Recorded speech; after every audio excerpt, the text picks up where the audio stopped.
আজই ডাউনলোড করুন আর এনজয় করুন আপনার পছন্দের শো। তাই আমি একটা কাজ করব বলে ঠিক করেছি, সেটা তোমাদের সাথে শেয়ার করতে চাই। তারপর তোমরা বুঝতে পারবে হরিপ্রসাদ মিত্রকে নিয়ে আমি ঠিক কি করতে চাইছি।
দাদা ভাই, একটু দরজাটা খুলবে?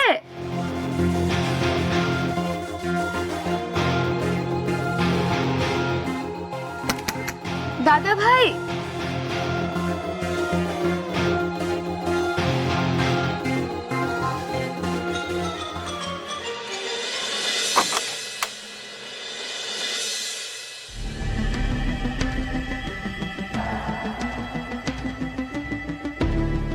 ঋষি, না, ক্ষমা চেয়ে আমি তোমাকে ছোট করবো না, ধন্যবাদও বলবো না, শুধু এটুকু বলবো সারা জীবন তোমার কাছে কৃতজ্ঞ থাকবো ঋষি। হ্যাঁ ঋষি, আর সেই সঙ্গে চাই যা ভুল বোঝাবুঝি হয়ে গেছে সেগুলো মিটিয়ে নাও প্লিজ। আবার আমরা নতুন করে এগোতে চাই। দেখো, আমার আর শঙ্কর তোমাদের পরিবার ছাড়া তো আর কোনো পরিচয় নেই, কোনো অস্তিত্ব নেই আমাদের।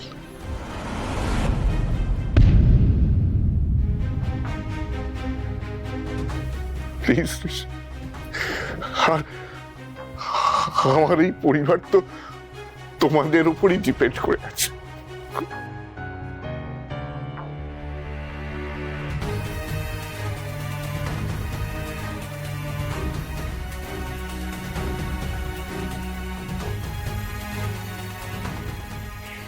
যা ভুলভ্রান্তি হয়েছে সেগুলোকে প্লিজ ভুলে যেও ঋষি, ভুলে আমাদের ক্ষমা করে দিও, কথা দিচ্ছি আর কোনো ভুল হবে না, আমাদের তরফ থেকে কোনো ভুল হবে না।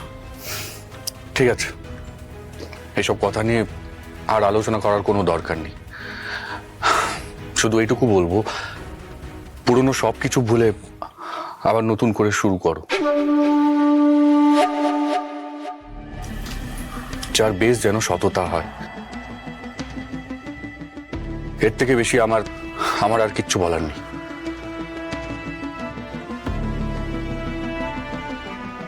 Thank you Rishi. God bless you. Thank you দাদা ভাই।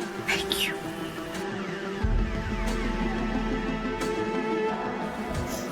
Good night Rishi. চলো শঙ্কর।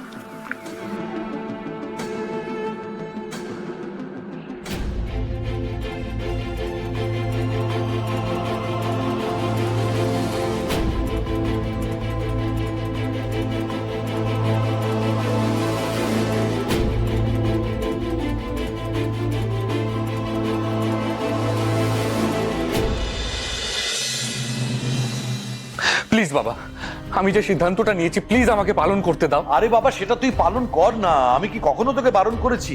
কিন্তু এক্ষেত্রে আমার মনে হচ্ছে যে এটা করার অর্থ হলো পুরনো ক্ষতকে নতুন করে খুঁচিয়ে আবার ঘায়ের সৃষ্টি করা।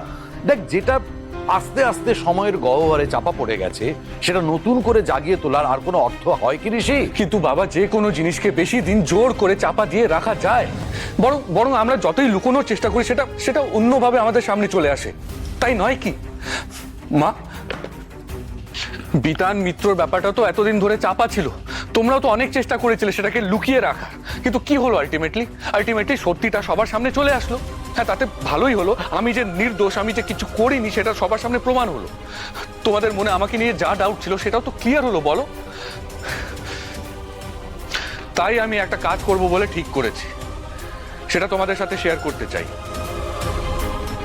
তারপর তোমরা বুঝতে পারবে হরিপ্রসাদ মিত্রকে নিয়ে আমি ঠিক কি করতে চাইছি। এই তো জ্যোতি চলে এসছে। জ্যোতি, এসো, তুমিও শোনো।